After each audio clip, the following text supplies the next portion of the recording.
I had done this, I made a little detour so that I might approach from the opposite direction to that from which the constable had appeared. Still guided by the noise of the pump, I at length came out into a small opening among the trees and halted to survey the scene.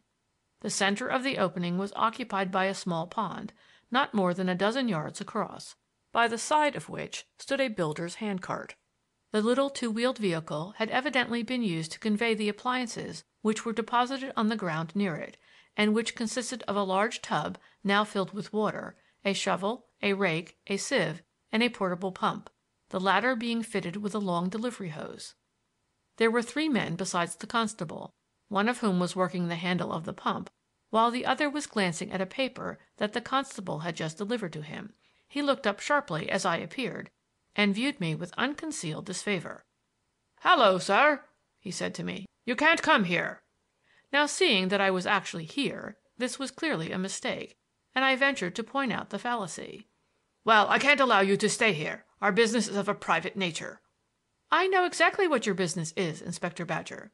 "Oh, do you?" said he, surveying me with a foxy smile. "And I expect I know what yours is, too. But we can't have any of you newspaper gentry spying on us just at present, so you just be off." I thought it best to undeceive him at once, and accordingly, having explained who I was, I showed him the coroner's permit, which he read with manifest annoyance. "This is all very well, sir," said he as he handed me back the paper, "but it doesn't authorize you to come spying on the proceedings of the police. Any remains that we discover will be deposited in the mortuary, where you can inspect them to your heart's content. But you can't stay here and watch us." I had no defined object in keeping a watch on the inspector's proceedings, but the sergeant's indiscreet hint had aroused my curiosity, which was further excited by Mr. Badger's evident desire to get rid of me. Moreover, while we had been talking, the pump had stopped, the muddy floor of the pond being now pretty fully exposed, and the inspector's assistant was handling the shovel impatiently. "Now I put it to you, Inspector," I said persuasively, "is it politic of you to allow it to be said that you refused an authorized representative of the family facilities for verifying any statements that you may make hereafter?" "What do you mean?" he asked. "I mean that if you should happen to find some bone which could be identified as part of the body of Mr. Bellingham, that fact would be of more importance to his family than to anyone else. You know that there is a very valuable estate and a rather difficult will." "I didn't know it, and I don't see the bearing of it now." Neither did I, for that matter. "But if you make such a point of being present at the search, I can't very well refuse. Only you mustn't get in our way, that's all." On hearing this conclusion, his assistant, who looked like a plainclothes officer, took up his shovel and stepped into the mud that formed the bottom of the pond, stooping as he went and peering among the masses of weed that had been left stranded by the withdrawal of the water. The inspector watched him anxiously, cautioning him from time to time to look out where he was treading. The laborer left the pump and craned forward from the margin of the mud, and the constable and I looked on from our respective points of vantage. For some time the search was fruitless.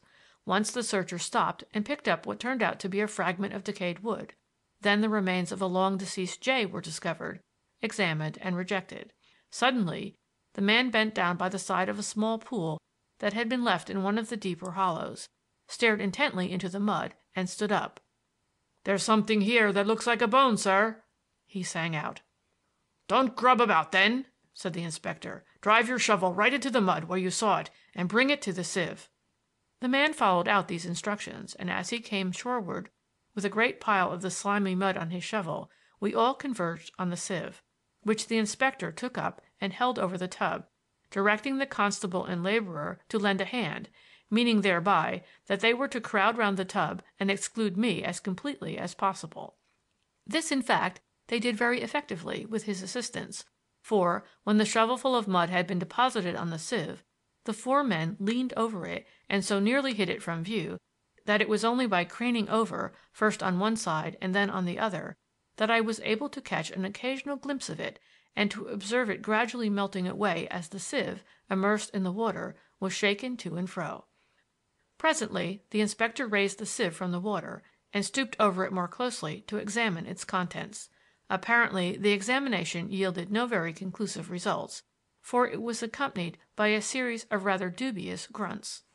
At length the officer stood up and turning to me with a genial but foxy smile, he held out the sieve for my inspection.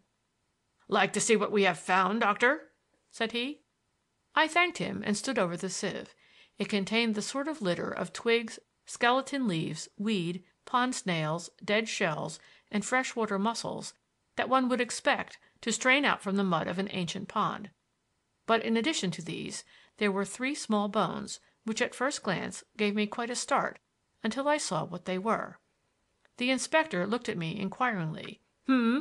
Said he. "Yes," I replied, "very interesting." "Those will be human bones, I fancy, "I should say so, undoubtedly," I answered. "Now," said the inspector, "could you say offhand which finger those bones belong to?"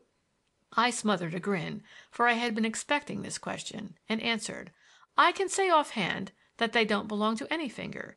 They are the bones of the left great toe." The inspector's jaw dropped. "The deuce they are!" he muttered. "I thought they looked a bit stout." "I expect," said I, "that if you go through the mud close to where this came from, you'll find the rest of the foot." The plain-clothes man proceeded at once to act upon my suggestion, taking the sieve with him to save time. And sure enough, after filling it twice with the mud from the bottom of the pool, the entire skeleton of the foot was brought to light. "Now you're happy, I suppose," said the inspector, when I had checked the bones and found them all present. "I should be more happy," I replied, "if I knew what you were searching for in this pond. You weren't looking for the foot, were you?" "I was looking for anything that I might find," he answered. "I shall go on searching until we have the whole body. I shall go through all the streams and ponds around here, excepting Connaught Water. That I shall leave to the last, as it will be a case of dredging from a boat, and it isn't so likely as the smaller ponds. Perhaps the head will be there. It's deeper than any of the others." It now occurred to me that as I had learned all that I was likely to learn, which was little enough, I might as well leave the inspector to pursue his researches unembarrassed by my presence.